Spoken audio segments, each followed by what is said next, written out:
స్థానిక సంస్థల ఎన్నికల్లో ఎప్పుడైనా అధికార పార్టీకి అనుకూలంగానే ఉంటాయి. ఏ పార్టీ అధికారంలో ఉంటే ఆ పార్టీకి అనుకూలంగానే ఉంటాయి. వైసీపీ ఉన్నప్పుడు వైసీపీకి అధికారంలో ఉన్నప్పుడు వాళ్ళకి ఫేవర్గా ఉంది. అంతకుముందు టీడీపీ అధికారంలో ఉన్నప్పుడు వాళ్ళకి అది అనుకూలంగానే ఉంటాయి. అది అందరికి తెలిసినటువంటి విషయం. ఎవరికైతే బాగా ఆర్థిక వనరులు ఉంటాయో, ఆర్థిక వనరులతో పాటు అధికారంలో ఉన్నటువంటి పార్టీకి అధికార యంత్రాంగం సహకారం కూడా ఉంటుంది కాబట్టి అది ఆటోమేటిక్గా ఆ స్థానిక సంస్థలు అనేది ఆటోమేటిక్గా అధికార పార్టీకి ఎక్కువగా అనుకూలంగా ఉంటాయి.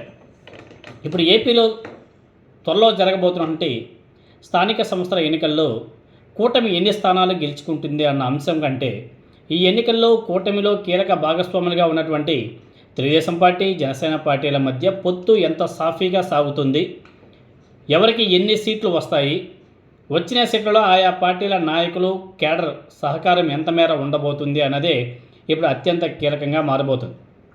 గత కొంతకాలంగా మనం చూస్తున్నాం, పవన్ కళ్యాణ్ వ్యవహరిస్తున్నటువంటి తీరు కూటమిలో తీవ్ర దుమారమే రేపుతుంది. రాజకీయ అవసరాల కోసం ముఖ్యమంత్రి చంద్రబాబు నాయుడు గారు, మంత్రి నారా లోకేష్ ఈ విషయంలో ఎక్కడ కానీ నోరు తెరిచి మాట్లాడిన సందర్భం లేదు. కాకపోతే పవన్ కళ్యాణ్ తీరు మీద స్థానికంగా తెలుగుదేశం పార్టీ నాయకులతో పాటు టీడీపీ కేడర్లో కూడా తీవ్ర అసంతృప్తి అయితే ఉంది. సో ఇది ఖచ్చితంగా స్థానిక సంస్థల ఎన్నికల్లో ప్రభావం చూపిస్తుందనే చర్చ అయితే టీడీపీ నేతల్లో ఉంది. సో సీట్ల విషయంలోనే పంచాయతీ తలెత్తే అవకాశాలు ఎక్కువగా కనిపిస్తున్నాయంట. ఇరు పార్టీలు సర్దుబాటుతో సీట్ల విషయంలో ఒక అంగీకారానికి వచ్చినా కూడా అసలు సమస్య ఎన్నికల్లో ఓట్ బ్యాంక్ ట్రాన్స్ఫర్ విషయంలోనే ఎదురయ్యే అవకాశం కూడా ఉంటుంది. అదేవిధంగా మిత్రపక్షం జనసేన పార్టీకి కేటాయించిన సీట్లలో తెలుగుదేశం పార్టీ నాయకులు, ఆ పార్టీ కేడర్ సహకరించకపోతే ఆ సీట్లు గెలిచే అవకాశం ఉండదు.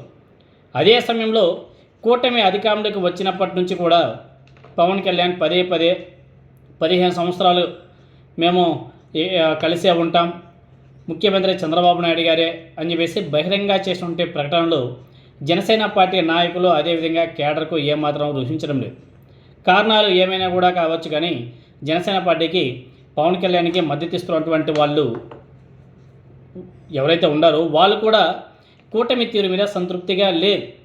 ఇటువంటి టైంలో జరగబోతున్నటువంటి స్థానిక సంస్థల ఎన్నికలు రెండు పార్టీలు తమ అభ్యర్థులను గెలిపించుకోవడంలో చూపించే సమన్వయం వచ్చే అసెంబ్లీ ఎన్నికలకు ఎంతో కీలకంగా కాబోతుంది.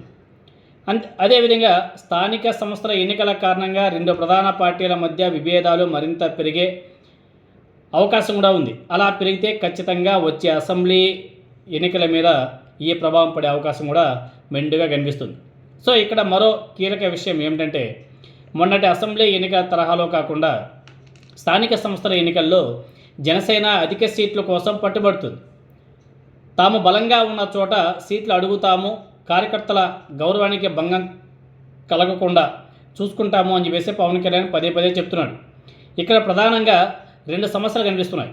టీడీపీ నుంచి జనసేన ఎంత మేర గౌరవప్రదంగా సీట్లు దక్కించుకుంటున్న సీట్లను రెండు పార్టీల సమన్వయంతో ఎలా గెలిపించుకుంటుంది అన్నది ఇక్కడ కీలకంగా మారబోతుంది. సో స్థానిక సంస్థల ఎన్నికల్లో వైఎస్ఆర్ కాంగ్రెస్ పార్టీ నుంచి వచ్చే సవాళ్ళ కంటే కూటమి పార్టీలు టీడీపీ జనసేనల మధ్య సయోధ్య ఎంతో కీలకం కాబోతుంది.